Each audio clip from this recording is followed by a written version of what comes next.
Well, my dad was a wonderful man. I had a wonderful childhood. My dad was my hero. I love the man. I've realized more over time that he was really looking out for all of us, left us in a good place. He was a really good man, in my opinion. He really cared about other people, and he was great at being that kind of a stable dad. A very kind, loyal father and person. I have many memories of him working hard to help us, but also other family members. And he could definitely inspire you to do things. He could also shut you down with a stern look of his eye. He was a pretty stern guy, but he was just that way with younger kids and children just because he wanted the best for them. You know, it wasn't a mean stern. It was just military stern, the colonel, but that's a good thing. It just teaches you some discipline, you know, that you have to have a work ethic and drive and motivation.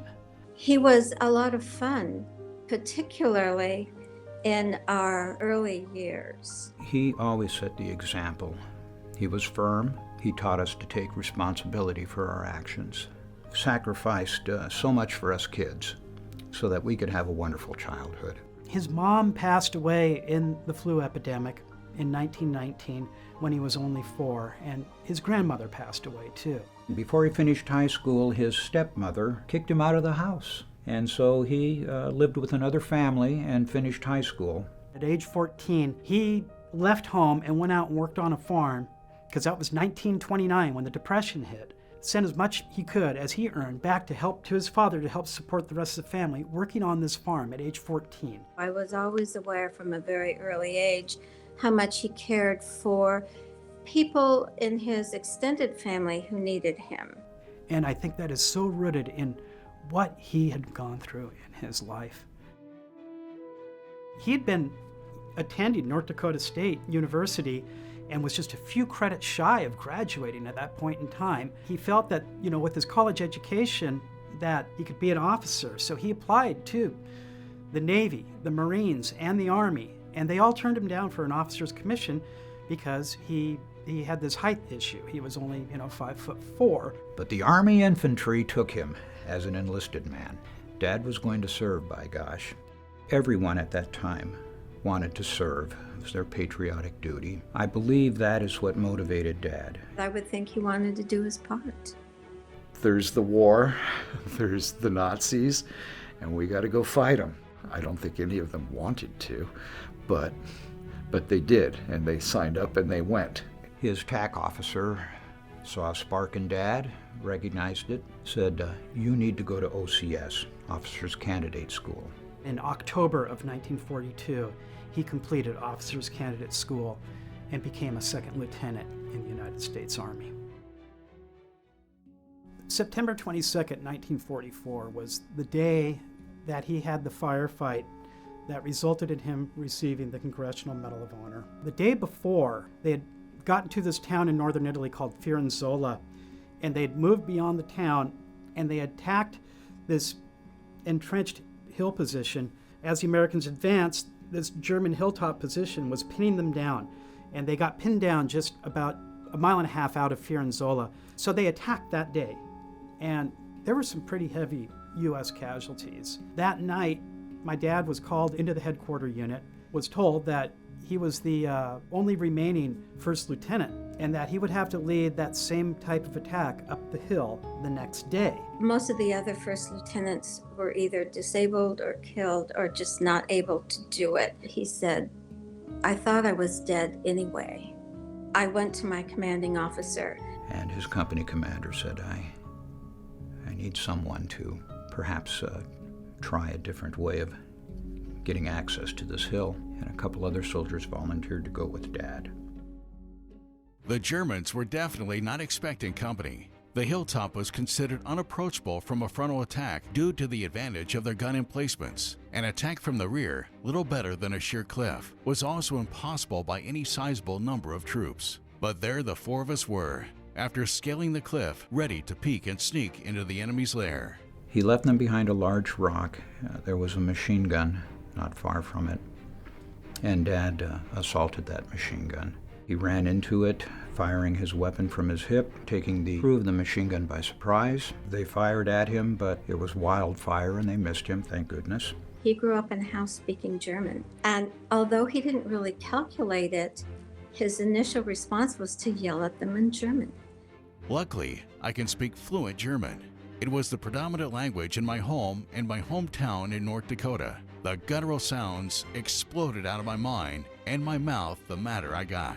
They were just dumbfounded and shocked. They ran into this little room of this little building, and he followed them in, and they surrendered. He went on by himself to assault 4 other machine gun crews, 3 of the buildings that were up on top of that hill, capturing that position, taking out 5 machine guns. The 5th and final nest, they were able to liquidate that 5th nest with hand grenades. We had no idea how many more Germans were on the hilltop, but all of a sudden the German prisoners called out to their unseen comrades to surrender. Soldiers entrenched in the hills climbed out of foxholes and rushed forward to give themselves up. 70 prisoners were rounded up. My sergeants and I didn't have a scratch. He said to my brother-in-law that after the thing, they asked, "What did you do after that?" He goes, "I sat down and chain smoked a pack of cigarettes." You run at a machine gun nest, that's a dangerous thing to do. I used to joke because he was 5'1", and I was going, "Dad, no wonder the Nazis couldn't shoot you. You're too small." The medal was presented in February of 1945. If you receive the Medal of Honor and you survive, you're pulled out of combat. And so he was flown back to the United States, and he was put on the Hero War Bond Drive circuit for a while. And then he was given time to return to his hometown in Streator, North Dakota. Dad came back to this reception that his high school had for him, and he met, at that time she was 23, the new principal of his high school. And 3 months later, in June of 1945, they were married, and that was my mom. Later in 1946, the Army did offer him a captaincy, and he took that offer. He stayed in the military after that until 1970, when he retired.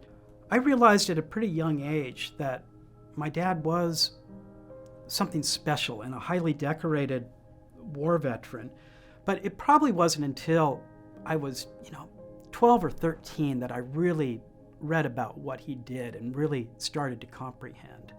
I just wish I had more time as an adult with him. He was Dad.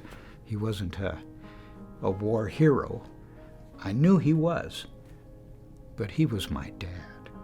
It's mind-blowing because, again, your dad's just a guy. And maybe, oftentimes you think, does everybody have that in them? If you were put in similar circumstances, how would you react? The medal is there for all who served and all who sacrificed. An act of self-sacrifice to protect their fellow soldiers. And in particular, those that didn't come back.